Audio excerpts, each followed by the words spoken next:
That game ended 2 hours ago, and I still have not been able to process everything that happened. But one thing I can process, that's a great win for our Seattle Mariners. What is up? What is going on, everybody? Welcome back and welcome into the Seattle Mariners post-game recap. The Mariners win the series. They defeat the Reds in 10 innings today, 11-7, in a wild, wild baseball game. They are now back over 500 for the first time since opening day. As always, do me a favor, smash the like button, comment your thoughts on the team and the game down below. Appreciate all the comments, appreciate all the likes, and don't forget to hit subscribe as well. Thank you to all the new subscribers over the last couple days. Truly, truly appreciate all of your support. Think about becoming a channel member. Members, next week I will have a live stream, hopefully during the Boston series. I was going to hope to do one this weekend. Easter weekend, just got some family plans. It's going to be tough to do it this weekend. But next week, hopefully for that Boston series. If not, for the Miami series, we'll do another live stream. And this one, I will do a contest giveaway for this one as well. We have a lot of fun. We hang out. And I'm going to try to get a video up tonight, like another quiz for the channel members. So, you know, some cool stuff on the side and a chance for everybody to kind of hang out as well. I'm not used to this. These games are new to me. I'm used to the 2-1, 3-0 games where it's very quick and we just go, the offense stunk, the pitching was great. Let's go grab a beer and go home. I don't know how to process games where 18 runs are scored. I wasn't doing post-game recaps in the late 90s, so this is new territory for me. We thought the story would be Emerson Hancock today and him getting the start over Brian Wu and Wu being pushed back. Hancock actually threw the ball extremely well today, legitimately, not just, hey, he got through 5 innings. I thought he threw a nice ball game today and certainly earned himself another start in this rotation. And it was the bullpen that really struggled from the pitching side, not the entire bullpen, but a couple of guys. And how about this offense just continuing to roll? And it's so refreshing to see, because listen, this is not, at no point has this ever been the worst offense in baseball. It feels like that at times. I implore you, go watch some White Sox, Marlins, Rockies games. But the offense has just been so inconsistent over the last few years, where they're on for like a week and a half, 2 weeks, and this team rolls, and they just kind of fall back into struggling. Not only have they been better in April, and I don't remember the last time the Mariners put up a good offensive April where I felt solid about their offense. So not only are they doing that in the colder weather, normally always say, oh, when the weather warms up, the bats will get going. Well, they've done it even in colder climates so far this April. They've been consistent and everything looks good. It doesn't appear to be very fluky. In fact, you could probably make a case they should be scoring more runs. The thing they're struggling at the most is runners in scoring position, which I do believe it's a skill set, right? Some players just have that in them. When there's runners on base, they come up. There is an intangible to that. But it's not something we can really qualify as like, hey, the Mariners scored 14 runs, but they're not barreling up the ball. They're not hitting it hard. They're not walking. They're striking out. Okay, probably not sustainable. There's no reason their poor runners in scoring position numbers shouldn't come up a little bit. Maybe they won't be great at it, but they scored 11 runs. They were 3 for 18 with runners in scoring position. They struggled today with runners on. When Jake Fraley hit that grand slam in the 8th, which, oh my gosh, I was gutted when that happened. Mariners bounced back though, so all good. I was going to talk about how they left some runs out there. I don't want to get on the offense when they score 5-6 runs, but man, there were some runs and some base runners out there. They could have easily scored more. I'm not going to say they could have scored more than 11, because had they scored more in the first 9, they probably wouldn't have even gotten extra innings. Left some guys out there. They were putting pressure on the base paths every inning. And I know it's a hitter's ballpark, but if we're going to bash them struggling in T-Mobile, then we can't dismiss them hitting inside of a hitter's ballpark. I talked about it yesterday, and I won't harp on it every single recap, but WRC plus coming into today, 107. That's probably going to go up. By the way, that's above teams like Philadelphia, Baltimore, Boston, Houston, Texas. That is better than all of those teams. Do I think they're going to be better than Baltimore and Philly? Probably not. I think those are a little bit better offenses, but they've been swinging the bat well. The walk rate's amongst the top in the leagues. It's among the top in the I think they're 3rd in walk rate. My gosh, I couldn't get that out. Strikeouts are down for this team. Again, they're never going to be great at it. They just have guys that strike out, but they're not on pace to set an MLB record for strikeouts 20 games into the season or 19 games into the season.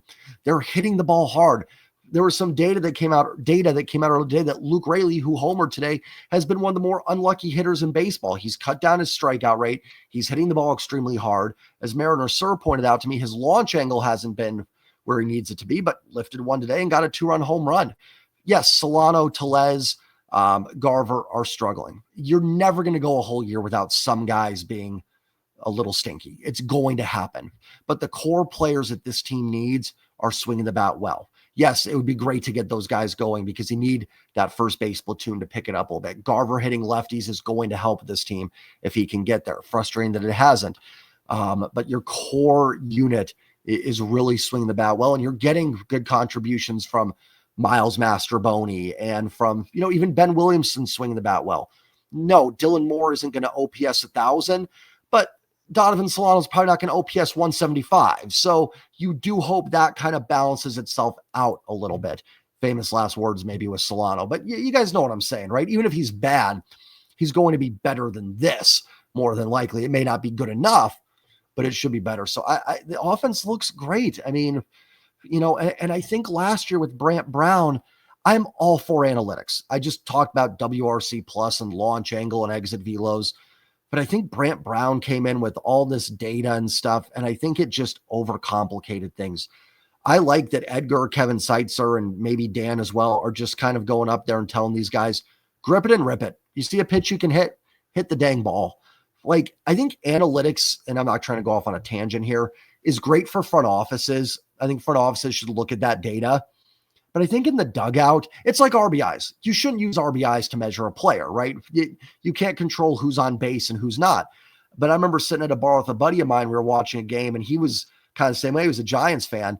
And he looked at me and he goes, but I want my players to care about RBIs. I want my guys giving high fives for getting the run in and moving the runner over. Like, it's a different mentality in the dugout than it is in the offices. And I think the Mariners have tried too much in the past to bring that analytics down to the field. And it's okay in some regards. Like, I'm all for guys look at going, hey, I hit the ball hard. I'm making good swing decisions. The analytics show that. But I think you can overwhelm players with it sometimes. It's, I just got back from a golfing trip. I'm on a golf kick. I apologize. I mean, you can have all sorts of data and go, oh, your swing's here, your swing's here, your swing's there. Sometimes tee it high and let it fly and just get all that stuff out of your head. So that's my little rant on that. But very encouraging to see what this offense is doing. How about the ninth inning with Cal and Randy going back to back? Love the mentality of this team not giving up. I mailed it in after Fraley hit the grand slam in the eighth. I was like, well, that is a absolutely gut-wrenching, brutal loss. And Cal goes up there and hits one out. Then Randy follows suit. I mean, that is the team buying in, believing, playing hard all the way to the 27th out. And knowing that games, things happen in baseball. As long as you have some outs to play with, you are still alive. And then in the 10th inning, finally putting some stuff together. Funny enough, I don't think they really hit anything hard in that 10th inning against the Reds. I think Randy's single was hit pretty hard, but that was even after a controversial, probably missed strike 3 by the home plate umpire there. But put the ball in play, and sometimes good things happen. It felt like the Mariners were due for a bit of a BABIP inning there in the 10th, and then they certainly got it. And then Munoz shut the door there. Real quick before I get into the box score, someone had asked me about these footballs back here. They are autographed. Yes, I know they should be in a case. I'm pretty sure I've been saying that for the last 3 years. Someone had asked who the autographs are. First one right here, I believe that one is autographed by former Seahawks safety Eugene Robinson. When I was real young, I was friends with his son. So we would hang out, and he autographed a football for me that he actually intercepted in, I think, 94 against the Chargers off Stan Humphries. Second ball there. My dad got that one for me when I was very little, 2 years old. He was at a convention. Bill Walsh autographed that football. So that is a Bill Walsh autograph football there. The last one is something that where me and my wife got married, the hotel or the wedding planner got for us. It's actually autographed by the Arizona Rattlers Arena League football team. So it's just a nice little gift that they got for my wife and I at our wedding. So that's what those 3 baseballs are. And that's got the autographed Walter Payton picture. And up here is actually an autographed Dick Butkus picture. So some Chicago flair in there. My parents were from Chicago originally. So I do have a little bit of soft spot for the Cubbies, the White Sox, the Bears, and stuff like that. So just want to answer that question for the person that asked yesterday. Let's get into the box score. Emerson Hancock threw the ball well. 5 innings, 5 hits, 2 run, 2 earned, no walks, 4 Ks. That is what you need, right? When we talk about these 5th, 6th starters coming in and, filling in for George Kirby, that is absolutely what you needed Emerson Hancock to do. Came up, did what he had to do. And actually, not just did what he had to do. I thought he threw the ball legitimately well. Gave up the home run to Austin Hayes in the first inning. And I thought, here we go. Hancock's going to get ripped. We could just started Brian Wu and probably won this game. But Hancock ends up throwing the ball, like I said, very, very well. Like I said earlier, keeps the ball on the ground. Probably the issue for Hancock isn't so much the parks he's pitching in. It's just there's not a lot of swing and miss. And he just hasn't been very good overall. You look at his Savant page last year, it's not good. But that's what they need. That is the starts they need until George Kirby is back. So kudos to Emerson Hancock, and good for him, right? Like, really rough first outing. I ripped him pretty good. I didn't want to see him pitch again, but he bounces back and throws a real nice ball game today. So kudos to him. Gabe Spire replaced him in the 6th. Could have made a case for Hancock going back out there for the 6th. I know some people will, and that's fair. I thought about it too. Like, man, do you try to get one more out of him?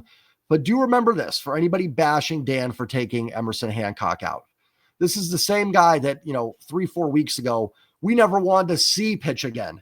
We were done. Like, get him out. Give me the pebble. Give me anybody but Emerson Hancock for a couple months. Maybe not all of us. Some of you probably didn't have that mindset.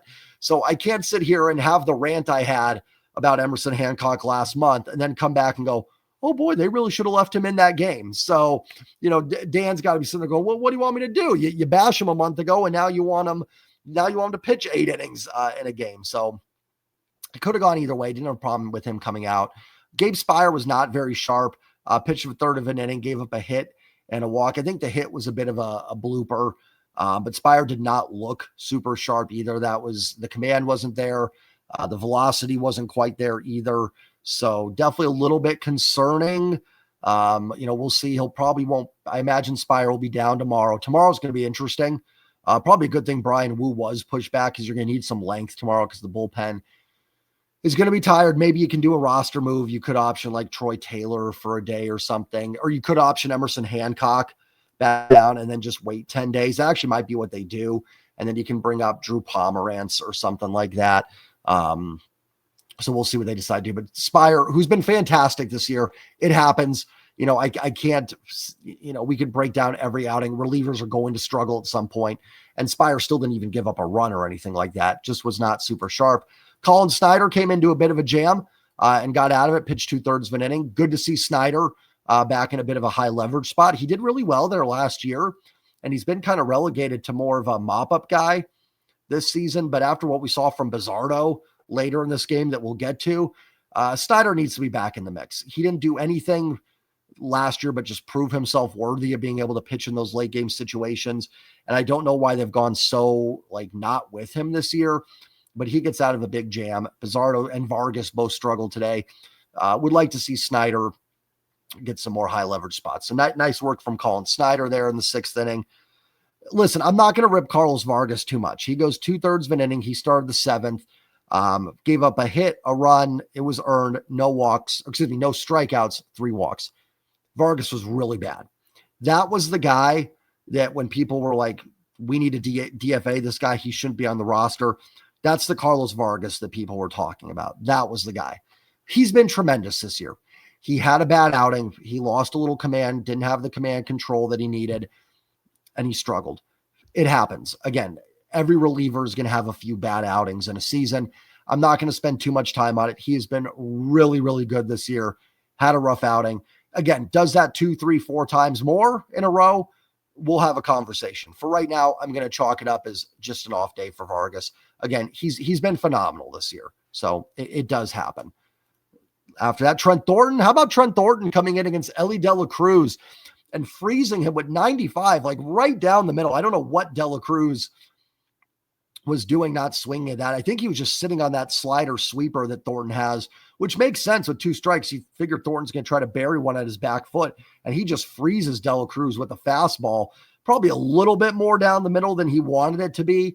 But great work by Trent Thornton. Listen, if you can come into a game with the bases loaded, facing Ellie De La Cruz, who is not only a good hitter, just he puts the ball in play and you have to rush the play because he can beat out anything that's hit on the infield, and he hits the ball hard too. So, I mean, that alone makes you nervous. And what a job by Trent Thornton. I actually thought he probably should have started the 8th inning.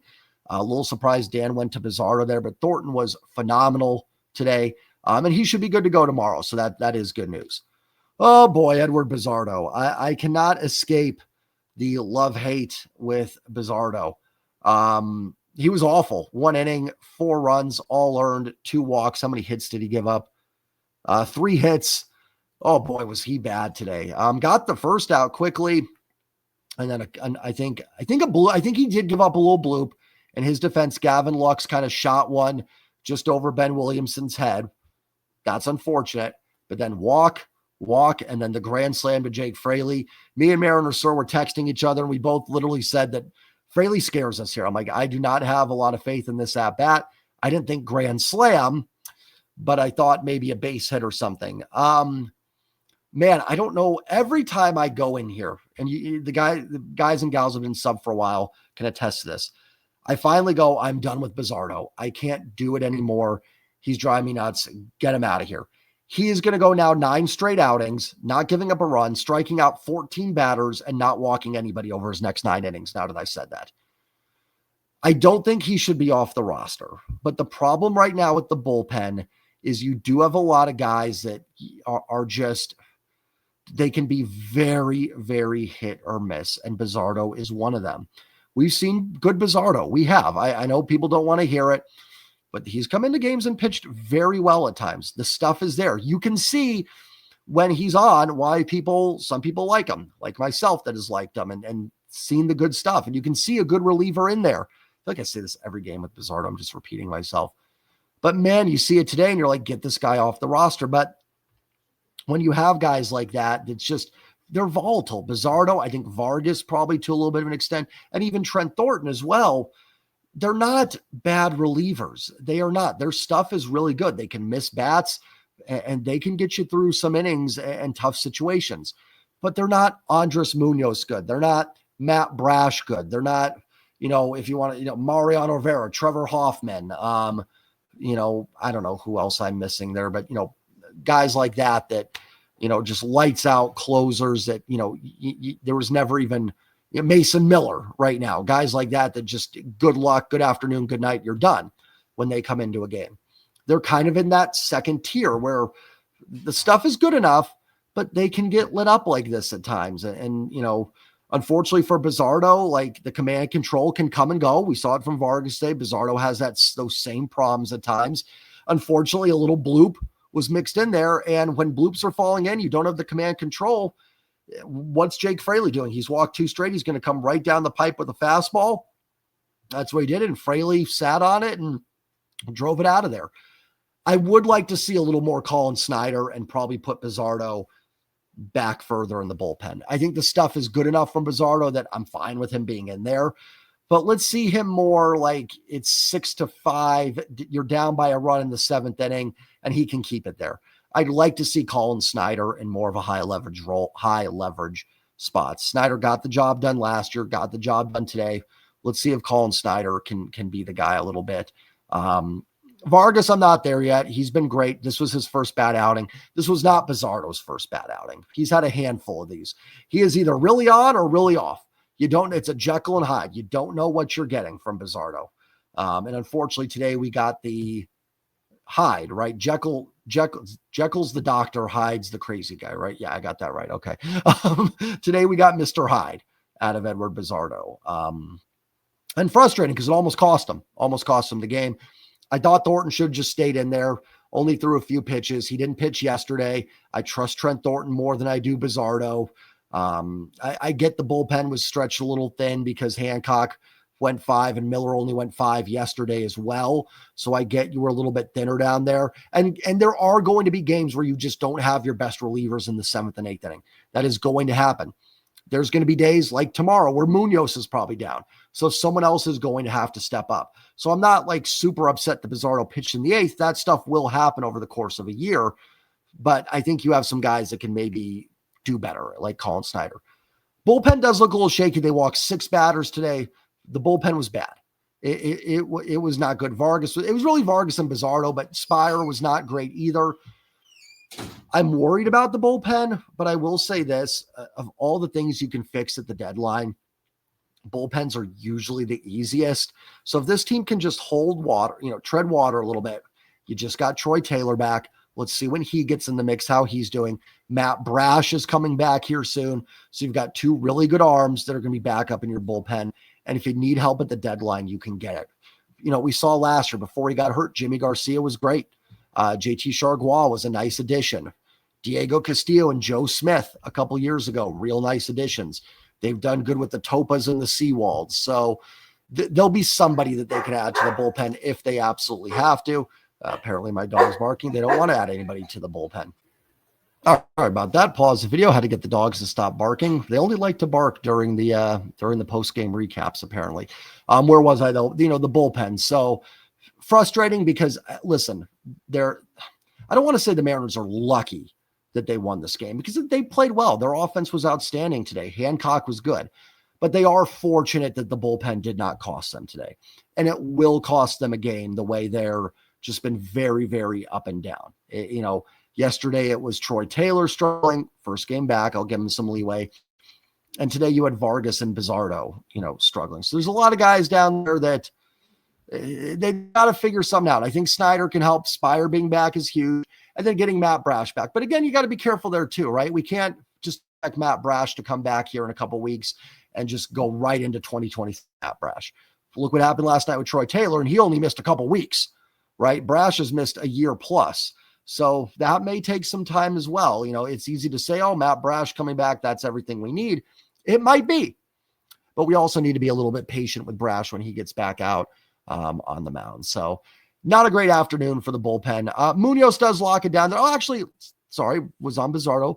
Casey Lugumina threw the ball well. Shutout inning, got a strikeout, froze De La Cruz on a changeup low in the zone. Mariners had trouble. There was a wild series for Ellie De La Cruz. He was a bit of he was interesting out there defensively this series, but he's a special player. But man, he's one of those kind of like, if you're a Reds fan, I imagine he can be a headache at times, but he's so uber talented that you can put up with it a little bit. But Legumina strikes him out. I thought Hayes was about to hit one out against Legumina. It wasn't even close, but off the bat, I was like, oh my gosh, Austin Hayes did it again to us. But Legumina threw the ball really well. Maybe he's someone you give some high leverage spots to. He's looked good in his couple innings. And then Munoz slams the door in the 10th inning with an easy 1-2-3. I will say this, Dan doesn't seem to like to use Munoz outside of the save situations or at home when it's tied in the 9th or 10th. Scott was always a little bit more willing to go to Munoz in different spots. I do wonder if that 7th or 8th inning there with the bases loaded, especially in the 8th with Fraley up there, that's probably where you should go to Munoz. It's kind of funny. Munoz ends up pitching with a 4-run lead, and I'm fine going to him, get the W, get out of there. So I didn't mind that Dan went to Andres Munoz in that 10th inning. But you probably could have made a case to just leave Legumina in there to finish that one off. So Munoz ends up pitching in probably in the least leverage spot in this game. Like which reliever had the lowest leverage, pitched inning? It's probably Andres Munoz. So I would implore Dan to think about using him in the 7th or 8th inning right now. And I know people, well, what do you do then later in the game? You some runs and you go to Legumina or you go to, someone else in the 9th inning. But that was a huge situation there. And Dan left Bizzardo in there. I get there weren't a lot of people. Taylor probably wasn't available. You don't quite trust Legumina yet in that spot. But I don't think leaving Bizzardo in was the right call there. He clearly didn't have it. And I think that's where you go to Andres Munoz. Because listen, there's a chance here. And again, thank goodness for the 9th with Cal and Randy. And I don't want to get too critical on this stuff because at the end of the day, talent wins. Like the Rockies ain't losing because Bud Black isn't making the right calls. They're not winning because they're bad. The Dodgers are winning because they're talented. The Mariners are 10-9 because I think they're a pretty decent baseball team. We'll see how that plays out. But right now they have been. But you almost went through that game, lost at 7-5, and didn't even use your best relief weapon, in high leverage spots. So you have to think about that stuff. So I hope Dan does, maybe him and Jerry sit down and talk about that a little bit, and think about using Munoz, and Matt Brash hopefully will be able to help in those spots as well. But Munoz was great in the ninth inning, 1 inning, and a strike, no hits, no walks. Let's look at the lineup. Tough series for Julio. 1 for 6, did score 2 runs today. Good to see him have a base hit, put the ball in play in the 10th inning there, which advanced a runner, and kept the line moving a little bit, even though he was out, and did check in with a hit. But he had a situation earlier in the game. It was 5-3, runners at second and third. A base hit in that situation puts the game away. Even a sac fly would have been huge there, and he didn't come through in that situation. Again, I will still maintain this is a better April for Julio, but want to see another hot streak here. He's cooled off a little bit and did not have a very good series here in Cincinnati. Not everybody can, but hopefully when Julio gets to Toronto, he can put up some numbers. Jorge Polanco, 2 for 4, and one of his outs was hit 110 right on the button in the first inning off Brady Singer. So a good game for Polanco, a double and a base hit. He continues to stay hot. Cannot wait for his side to be healed up. Angie was saying on the broadcast that Polanco mentioned it should just be a few days. Players are always a little more optimistic than, the coaching staff and the trainers. So hopefully in the next couple of weeks here, Polanco can just get back to hitting lefty and righty, because right now they're having to pinch hit Mitch Garver for him a lot. And Mitch is just struggling. He did work a walk. So listen, 2 at-bats. He was on base half the time. Walks are great. Walks are good, but, eventually got to put a ball in the gap. He had an at-bat there, I think, in the 8th inning with it 5-3. Hit the ball okay off the end of the bat a little bit into left field. It wasn't hit super hard. I think it was like 85 off the bat. But, man, it would have been nice to get a base knock there and break that game open in Garver's first at-bat. Work the walk in the 10th inning. That's fine. Listen, if you're going to do nothing else, walk. At least you're getting some on base a little bit. But again, the guys who are supposed to help this lineup against lefties, Solano and Garver, have not done so so far. So we'll see what ends up happening there. But Garver does work a walk in 2 at-bats. Cal Raleigh, 1 for 5, another dinger for the dumper, and he works a walk as well. He did have a tough at-bat there in the extras, bases loaded, 1 out. That was a little frustrating. Kind of goes back to what I said, like they're hitting the home runs with nobody on, then bases loaded, they're striking out. Their timing is just a little off. They start switching that up, and this offense can really, really take off there. But still another great game from Cal Raleigh. His family was there at the game today. That is home run number 8 on the season now for Cal. That I think ties him for the American League lead. So a great series for Cal Raleigh. He has now hit 6 home runs in his last 6 games.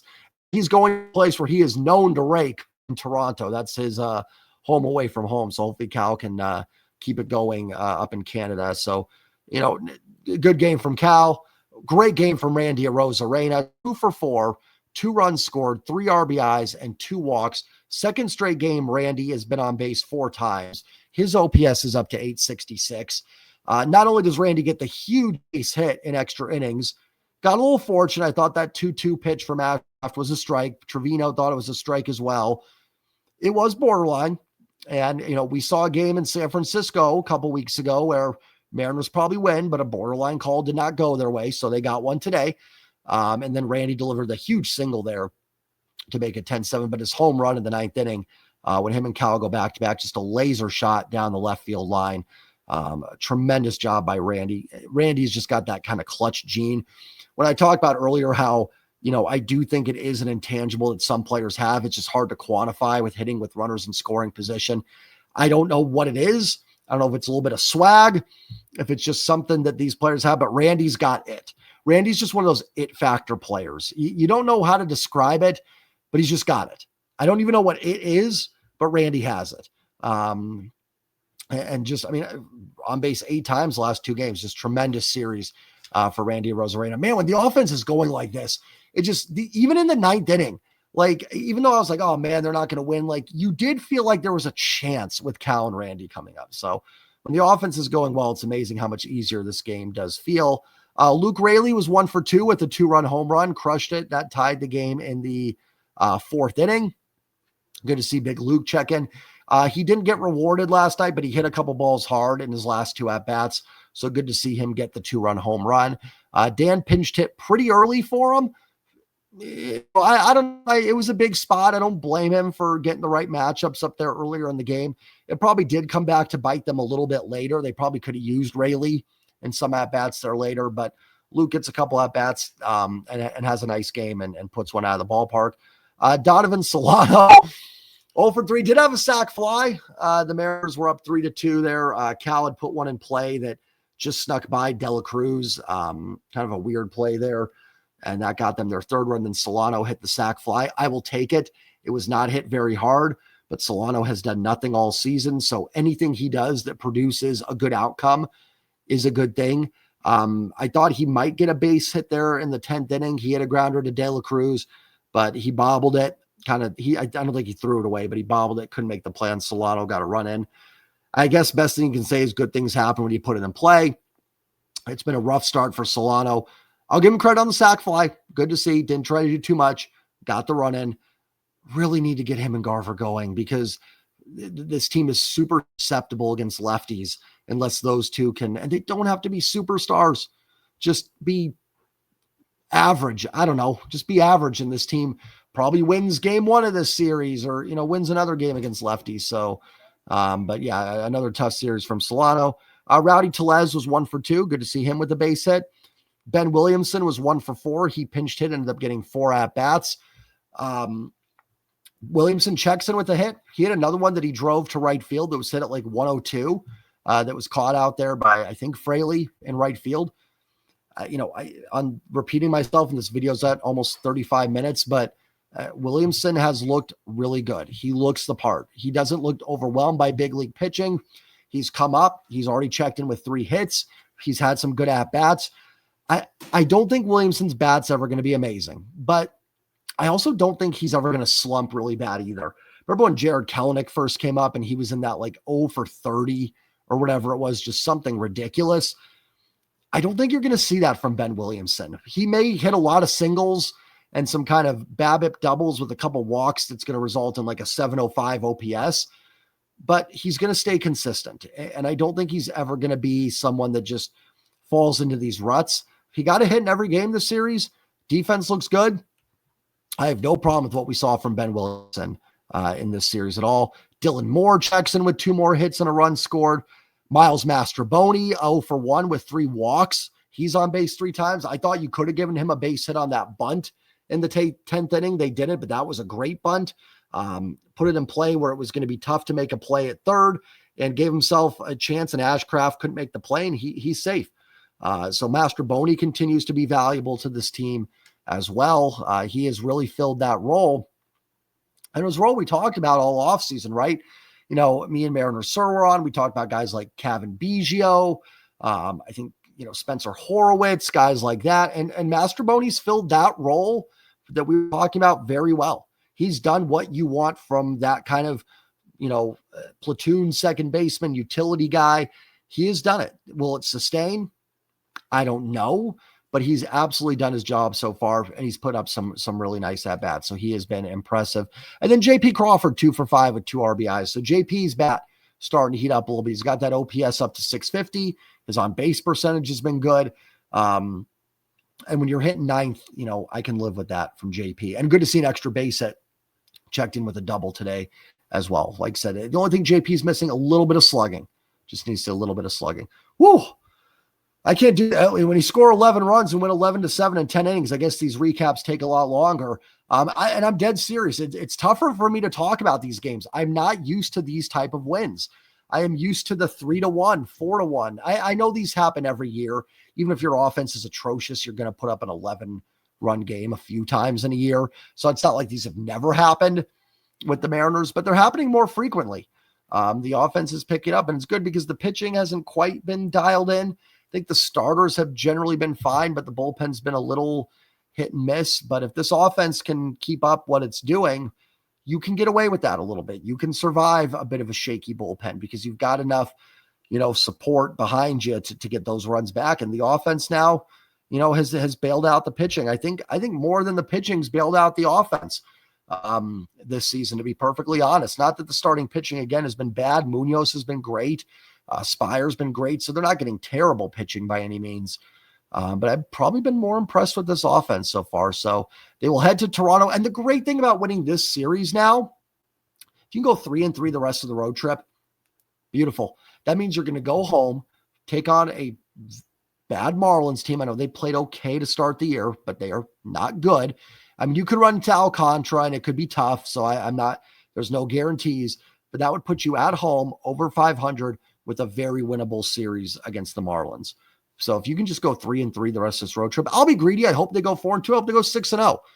Toronto's a decent ball club. So is Boston. It's going to be difficult to do that.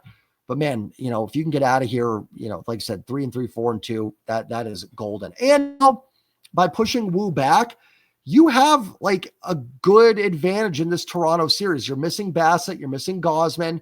So I think you've got a chance to do some damage in this series against the Blue Jays. So hopefully now and Wu gets an extra day off as well. And you're going to probably need him to go 6 or 7 innings because the bullpen's taxed. You probably have Thornton, Legumina, Snyder, Taylor, and it wouldn't shock me if Hancock goes back down for a little bit and they just bring somebody up to give them an extra arm. So we'll see what ends up happening in this series, but a nice series win for the Mariners.